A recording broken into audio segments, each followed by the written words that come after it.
Bagaimana hukum ketika sahur tiba-tiba azan? Apakah makanannya harus dimuntahkan? Itulah gunanya imsak. Imsak. Pas sedang makan,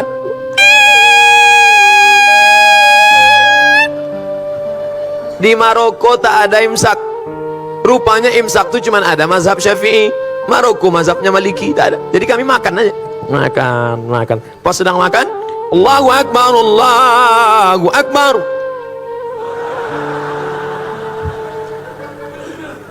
Tanya sama kawan, gimana bro? Kata dia, tenang, masjid satu lagi belum.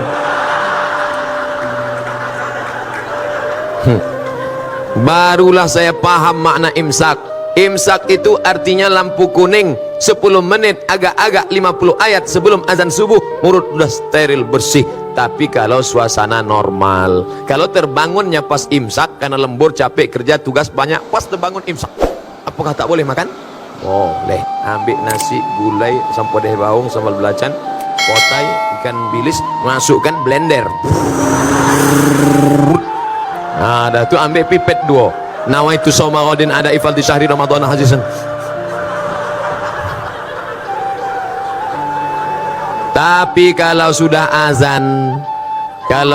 azan berkumandang, ada makanan dimuntahkan. Karena kalau sampai dia telan waktu azan, karena azan sudah masuk waktu terlarang. Kulu, makanlah, washrabu, minumlah, hatta yatabayyana lakumul khaitul abyadu minal khaitil aswadi minal fajar, sampai terbit fajar. Terbit fajar azan subuh. Kalau sudah azan subuh, tekunyah muntahkan. Jangan mentang-mentang ketua masjid ditelepon muazin. Jangan kau azan dulu ya.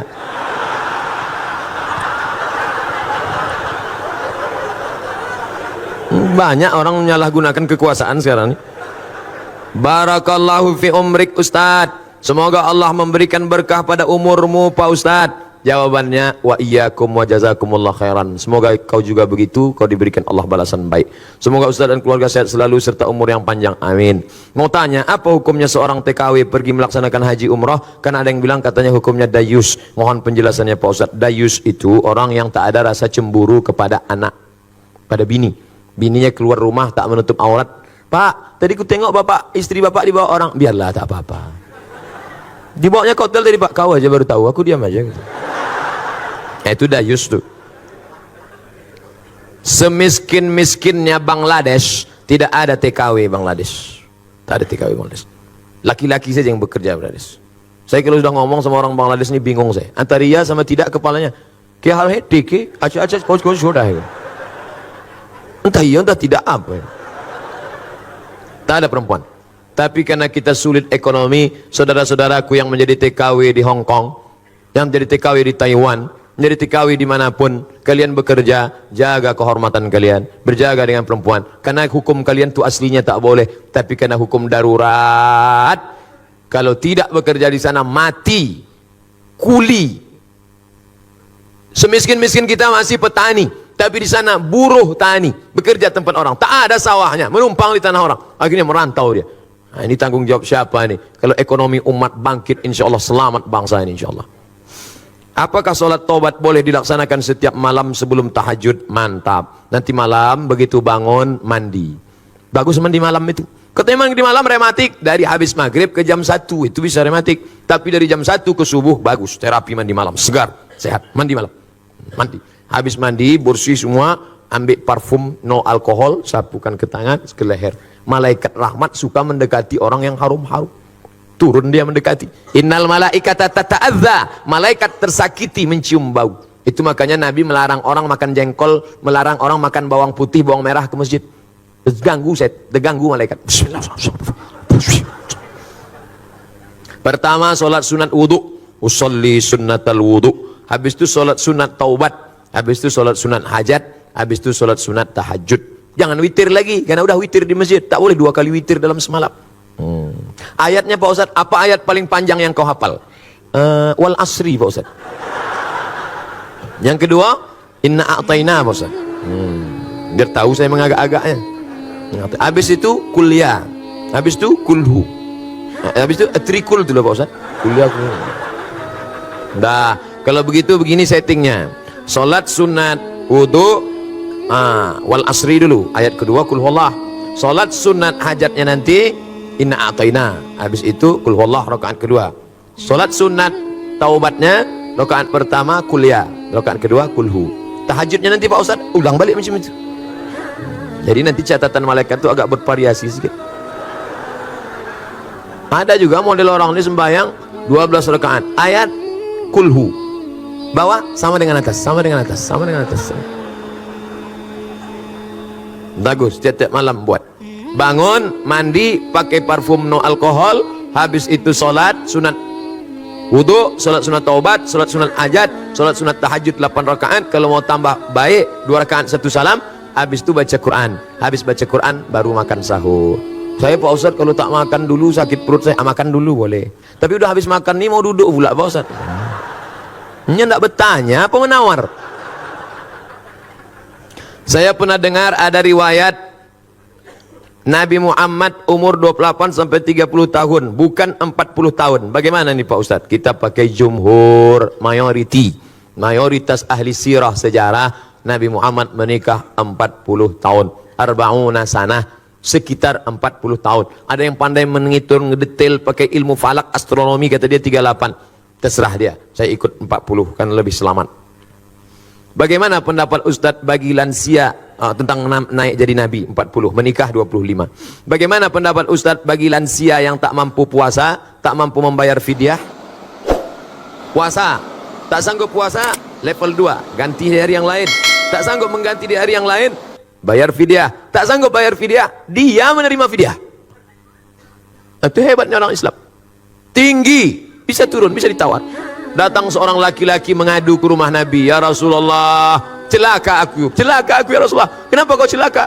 Maaf, berhubungan aku dengan istriku di siang Ramadan. Puasa engkau 60 hari kata Nabi. 60 hari kau puasa. Sedang 30 aku tak tahan. Kalau gitu kau kasih makan 60 fakir miskin. Aku tak ada ya Rasulullah, tak sanggup. Pergi Nabi ke belakang, diambil Nabi korma 1 karung. Nih korma 1 karung, kasih ke fakir miskin di kampungmu sana. Pergi bawa.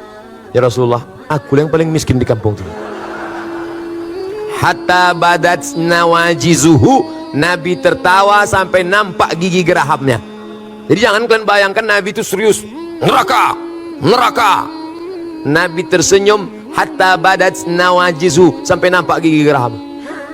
Kata Nabi, menengok orang yang susah nekat tadi. Jadi tak ada di kampung itu lebih susah dari engkau. Tak ada ya Rasulullah. Ambillah kurma ini, bawa kasih anak bini di rumah.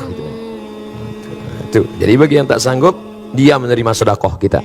Tolong berikan tips agar Ramadan tahun depan saya tak sendiri lagi.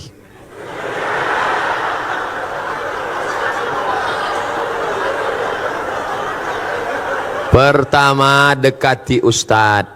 Dekati Ustadz.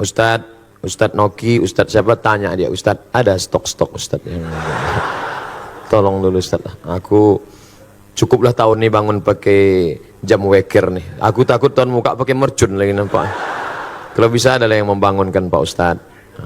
Ustadz ini banyak stoknya, Ustadz banyak, khawatir kita kalau tak kita ambil, dia ambilnya sendiri.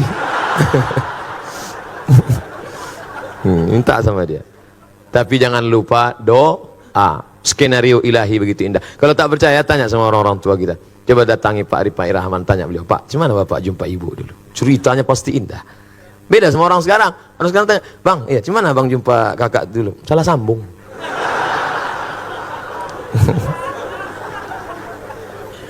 Apa kata Presiden Soekarno kepada istrinya? Adinda, kau tak pernah mencari aku pun tak pernah mencarimu. Tuhan mempertemukan kita. Indah. Di mana Bang jumpa kakak dulu? Di Bang Riau Kepri. Kalian kerja di situ? Enggak, numpang dengar ceramah aja. Gimana ceritanya? Pas balik hilang selap. Pas sedang cari-cari itu terantuk kepala. Itulah apa?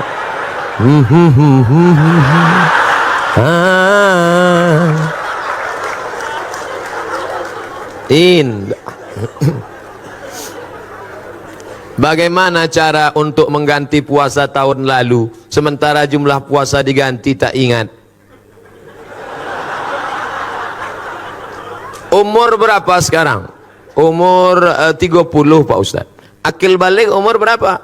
10 Pak Ustadz. Berarti 20 tahun yang error nih. Iya. Dulu puasa berapa hari dalam sebulan? Biasanya saya ambil pangkal tengah ujung Pak Ustaz. Nah hitunglah, berarti dapat disimpulkan selama 10 tahun, setahun cuma 27 kali 10 berarti 270. 270 kali 3. Ah itulah ganti. Banyak tuh Pak Ustaz. Siapa nyuruh tinggalkan? Ustaz jujur Ustaz, Ustaz jujur. Ustaz Samad ini dulu lahir langsung jadi Ustaz? Tidak. Pernah juga tinggal puasa? Pernah. Saya mulai puasa penuh itu kelas 2 SMP. Kelas 2 SMP tahun 92 saya berangkat haji bulan Mei.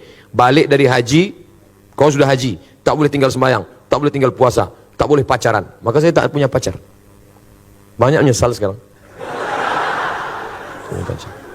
Itu pula manfaatnya kita haji muda itu, menjaga diri kita. Jadi sebelum itu ada juga tinggal berapa hari. Saya sedang puasa, datang kawan bawa soto Medan.